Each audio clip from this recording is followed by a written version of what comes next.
먼저 2021년 12달 가운데서 우리는 6달을 보내고 이제 남아있는 6달을 이제 앞두고 있습니다.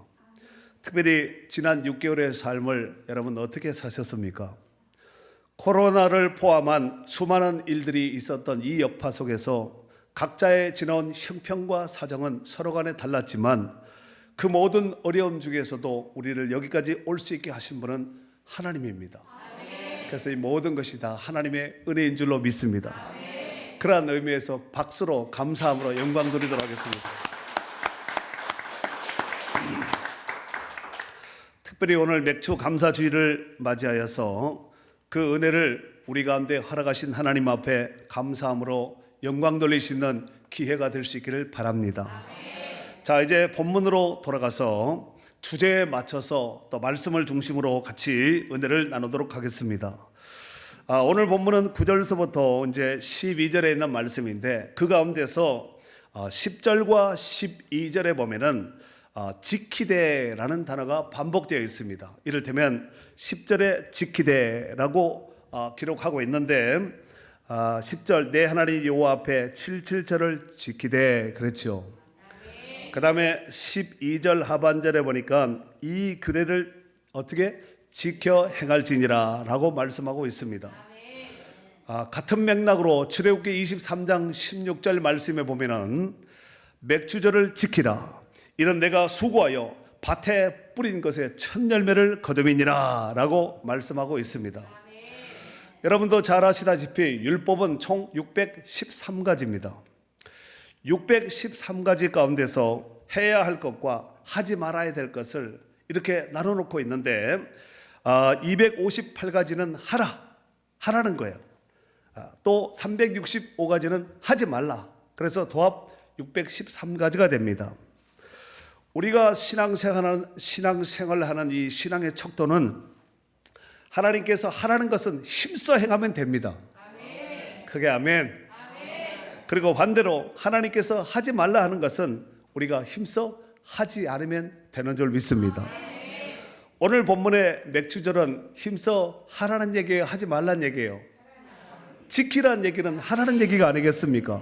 그러니까 우리가 힘을 다해서 지켜야 될 줄로 믿습니다. 맥주절의 용어는 같은 뜻이지만 성경에 보면은 이것저것에서 다른 용어로 이름을 부르기도 합니다. 이를테면 오늘 본문 10절에 내 하나님 여호와 앞에 7절을 지키되 하고 소개하고 있습니다. 7절. 그리고 출애굽기 34장 22절에 보면은 초실절을 지키라 그랬습니다. 그리고 사도행전 2장 1절에 보면은 오순절이라고도 불려졌습니다. 그렇다면은 77절, 초막절, 77절, 초실절, 오순절 이렇게 불려진 이 다양한 이름이 같은 뜻의 이제 맥주절을 의미하는 이름인데 이를테면은 77절이라 하면은 6월절 이후에 49일이 지나서 맥주절을 지키게 되므로 77에 49잖아요. 7을 7주를 이제 7일을 7주를 지내는 거죠. 그래서 77에 49. 그래서 49일에 지켰기에 6월절 이후에 49일에 지켰기에 77절이라고 말을 하는 것입니다. 초실절이란 이스라엘 백성들이 농사를 지어서 첫 열매를 거두어서 하나님 앞에 첫 곡식을 드리는 절기라서 초실절이라고도 말을 했습니다. 그리고 오순절이라면 50이란 숫자, 오순이라는 것은 50이라는 숫자가 아니겠습니까? 그래서 이 50이라는 숫자의 뜻으로서 6월절 이후에 숫자를 세워서 50일에 지키는 절기라 해서 오순절이라고도 불렀다는 것입니다. 하나님께서 이스라엘 백성들에게 왜 맥주절, 즉 이 77절을 지키라고 하셨을까요? 그것은 바로 열매를 주신 하나님을 잊지 말고 기억하여 하나님 앞에 감사함으로 영광 돌리라고 말씀하신 것입니다. 맥주절 외에도 이스라엘 백성들에게 중요한 절기가 더 있으니 바로 출애굽의 역사를 기념하는 6월절과 가을 추수의 모든 추수를 마치고 하나님 앞에 감사의 제사를 드리는 수장절, 초막절이 있습니다. 이때 이스라엘 모든 남자들은 1년에 3번째, 그러니까 6월절과 77절과 이 초막절 절기가 되면은 어느 곳에 있든지 흩어져 있든지 어떤 지역에 있든지 어떤 모습으로 있든지 하나님의 성전이 있는 예루살렘을 향하여서 올라가서 그 절기를 지키며 하나님 앞에 감사의 제단을 예물을 드리면서 하나님 앞에 영광을 돌렸다는 사실입니다. 그렇게 해야 될 그 이유는 무엇이냐면은 하나님께서 명령하셨기 때문에 그렇습니다. 하나님께서 뭘 하셨다고요? 명령. 여러분, 이 책에는 명령에 죽고 살거든요. 그러니까 하나님이 명령하셨기에 그들이 지켜야 될 의무가 부과된 것입니다. 이는 이스라엘 백성들로 하여금 하나님을 영원토록 잊지 않고 영원토록 기억하도록 하기 위해서 하나님께서 명령하신 것입니다. 여러분도 한번 생각해 보시기 바랍니다. 광야 이스라엘 백성들이 출애굽 여정 출애굽 이후에 40년 동안 광야 여정을 살았습니다. 그리고 그들은 하나님의 은혜로 하나님께서 약속하신 그 젖과 꿀이 흐르는 약속의 땅인 가나안 땅에 입성하게 되었다는 사실입니다. 그리고 그 땅에 씨앗을 심고 소출을 거두게 되었으니 그 소출이 얼마나 정말 피 같은 생명 같은 이런 소출이 아니었겠습니까? 이 일을 아신 하나님께서 이스라엘 백성들이 광야에 있을 때 말씀을 주시면서 너희가 장차 들어갈 그 가나안 땅, 그 약속의 땅에 들어가서 너희가 씨앗을 뿌려서 농사를 짓게 되면 첫 번째 열매인 첫 것을 하나님 앞에 구별해서 드릴 것을 말씀하셨다는 사실입니다. 레위기 23장 10절에 보면은 이스라엘 자손에게 말하여 이르라 너희는 내가 너희에게 주는 땅에 들어가서 너희의 곡식을 거둘 때에 너희의 곡식의 첫 이삭 한 단을 제사장으로 가져올 것이요 그렇습니다. 제사장에 가져오면 그걸 하나님 앞에 요제로 단을 흔들어서 하나님 앞에 감사함으로 제사를 드리면서 영광을 돌렸다는 사실입니다. 사랑하는 성도 여러분, 이스라엘 백성들이 첫 열매를 드렸다는 것은 무슨 뜻이냐면은 농사를 지었다는 얘기예요. 씨앗을 뿌리고 뿌린 씨앗이 온전한 열매를 결실하기까지 그들이 땀, 수고, 눈물, 애씀 이 모든 것들이 다 결부되어서 그 결정체가 뭐냐면은 열매입니다. 이는 그들이 더 이상 떠돌이 생활을 하지 않는 광야 생활을 하지 않아도 되는 이제는 정착되었다, 안정된 생활을 하게 되었다라는 뜻을 이 농사를 지었다는 그 의미에 부여할 수 있습니다. 농경시대는 농사가 주요 산업이었기 때문에 농사를 지은 소출로 하나님 앞에 자기가 농사 지은 그 소출을 가져와서 하나님 앞에 감사의 제단을 쌓았다는 것입니다. 예나 지금이라 농사의 모든 것은 다 하나님의 은혜가 아니면 지을 수가 없습니다. 지금도 장마가 시작됐지만 올 장마는 좀 늦장마지요. 사실 일기예보 기상청에서는 장마가 올해는 일찍 오고 많은 비가 내릴 것이라고 했는데 약간 빗나간 것 같아요. 그럴 수도 있죠. 왜냐하면 기상청 마음대로 비가 오는 것이 아니라 하나님 마음대로 비를 내리기 때문에 그렇습니다. 자, 오늘날의 현대사회는 농경사회 쪽보다는 산업화가 되어서 사회가 굉장히 복잡해져 있습니다. 그 내용면에 있어서도 다양화됨으로 인하여 또 다른 재해석이 필요합니다. 하지만 그 원리적인 면에 있어서는 농사를 짓는 농경사회나 오늘날의 산업을 이루는 산업구조 사회나 모든 것들이 하나님의 은혜가 아니면 소출이나 이득을 얻을 수가 없습니다. 특별히 맥주절을 맞이하는 우리는 하나님 앞에 감사할 수 있는 기회로 삼아야 될 줄로 믿습니다. 자, 이제 본문으로 돌아가서 10절과 12절 말씀, 아까 말씀드렸습니다. 지키되 지켜 행할지니라 이렇게 말씀하고 있는데, 이런 맥주절을 지키되 하나님께서 말씀하신 대로 지키라는 거예요. 뭐 한 대로? 하나님께서 말씀하신 대로 지키라는 하나님의 명령입니다. 그렇다면 하나님께서 원하시는 맥주절인 이 77절의 절기는 어떻게 지켜야 할까요? 지키되 반드시 하나님께서 정하신 방법대로, 룰대로 지켜야 된다는 사실입니다. 그렇다면 좀 더 구체적인 방법으로 본문에서 살펴보도록 하겠습니다. 자, 먼저 9절 말씀을 읽도록 하겠습니다. 9절이에요. 시작. 7주를 셀지니 곡식에 낫을 내는 첫날부터 7주를 세어. 아멘. 7주를 셀지니 곡식에 낫을 대는 첫날부터 7주를 세라는 거예요. 정리하면은 언제부터 세라는 거예요? 곡식에 낫을 대는 첫날부터 7주를 하나씩 이렇게 하나 둘 이렇게 세라는 거예요. 이는 보리 추수를 시작하는 날부터 7주를 세라는 말입니다. 이스라엘 백성들의 모든 남자들은 낫을 대는 첫날부터 이제 한 하루 이틀 사흘 이렇게 해서 세어서 7주를 정확하게 계수해야 될 책임이 있습니다. 누구에게 있다고요? 이스라엘 백성들의 남자들. 그때에 그들은 첫 보리 이삭을 단을 베어서 하나님 앞에 요제로 갖다 드렸습니다. 그리고 여기 보니까 7주를 세어서 세라 그랬죠.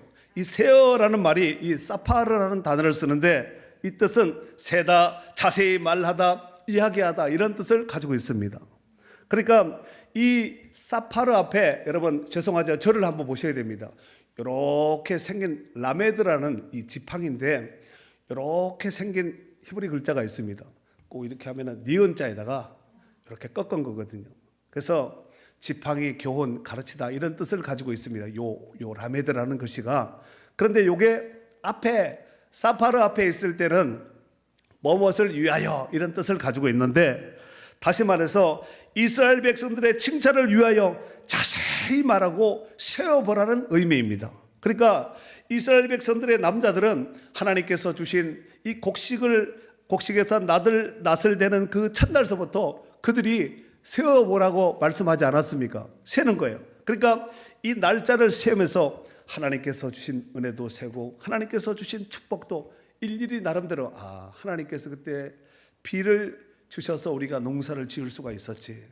하나님께서 그때 햇볕을 주셔서 농사를 지을 수가 있었지.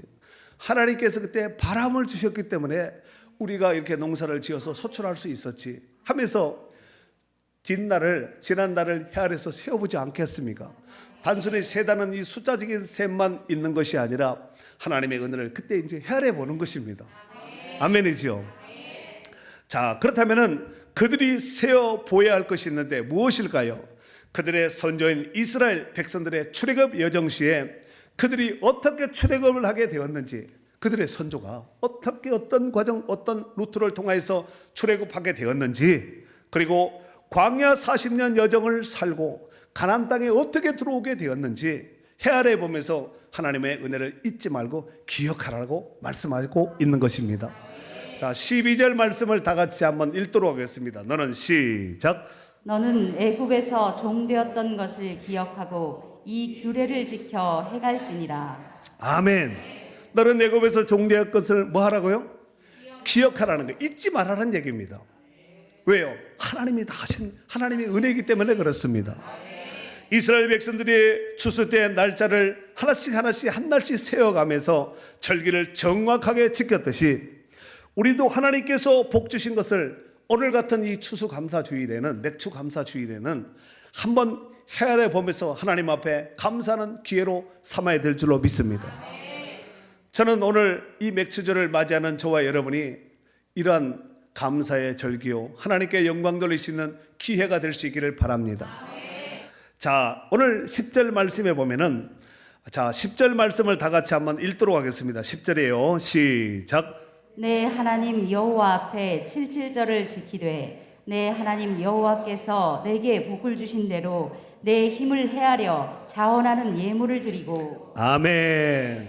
자, 정리하면 하나님께서 너한테 복 주신 대로 네가 내 힘을 헤아려서 자원하는 예물을 드리라는 거예요. 그리고 드리되 어떻게 드리냐면은 기분 나쁘게 드리면 안 되고 즐겁게 드리라는 거예요. 어떻게 드리라고요? 자, 그런데 여기 보면은 자원하는 예물을 드리라 그랬죠. 이 자원하는 예물이 네다바라는 단어를 쓰는데 이것은 자발적인 자유의지, 자원 예물, 자원 채물 이런 뜻을 가지고 있습니다. 이는 77절의 예물은 자발적이며 자원하는 예물을 담아서 어떻게 드려야 되면 즐거운 마음으로 드려야 됩니다. 어떻게 드려야 된다고요? 즐거운 마음으로 드리라는 것입니다. 왜냐하면 그들에게 하나님께서 즐거운 마음으로 드릴 수 있도록 이 모든 것을 하나님이 풍성하게 채워주셨고 넘치도록 부어주셨기 때문에 그걸 받으시는 하나님이 그걸 아시지 않겠습니까? 구워주신 대로 하나님께서 내가 너에게 복 주신 대로 복 준 대로 너희가 풍성하게 즐거운 마음으로 기쁜 마음, 막 기쁨을 이기지 드리면서도 이기지 못하는 이런 마음으로 드리라는 거예요. 아멘. 자, 그리고 11절 말씀을 읽도록 하겠습니다. 11절 노아 시작. 너와 내 자녀와 노비와 내 성중에 있는 레위인과 및 너희 중에 있는 객과 고아와 과부가 함께 내 하나님 여호와께서 자기의 이름을 두시려고 택하신 곳에서 내 하나님 여호와 앞에서 즐거워할지니라. 아멘. 자, 여기서 보면은 너와 이렇게 시작하지요. 너와 내 자녀와 노비와 내 성중에 있는 레인과 하고 너와 이렇게 시작하는데, 그러니까 이 말씀을 받는 당사자, 이 화작에 너라고 이렇게 지칭을 하고 있습니다. 그러니까 너에 해당되는 당사자는 그 뒤에 내용을 쭉 보면은 최소한 신분적으로 그는 노비가 아니라는 것을 알 수가 있습니다. 그죠? 너와 내 자녀와 노비와 내 성중에 있는 레인과 이렇게 계속해서 연결되잖아요. 그런데 최소한 오늘 너에 해당되는 당사자는 신분적으로 볼 때 최소한 노비, 즉 종은 아니라는 것을 알 수가 있습니다. 전에 이스라엘 백성들은 애굽에 있을 때 노비와 같이 종살이를 하였습니다. 하지만 이제는 하나님의 은혜로 가나안 땅에서 주인으로 살게 되었다는 사실입니다. 사랑하는 성도 여러분, 이것을 영적으로 보면 우리도 전에는 사단의 집안에서 노비처럼 종살이하던 자들이었습니다. 에베소서 2장 12절 말씀에 보면은 그때 너희는 그리스도 밖에 있었고 이스라엘 나라 밖의 사람이라 약속의 언약들에 대하여는 외인이요 세상에서 소망이 없고 하나님도 없는 자이더니. 누가? 우리가 그랬다는 거예요.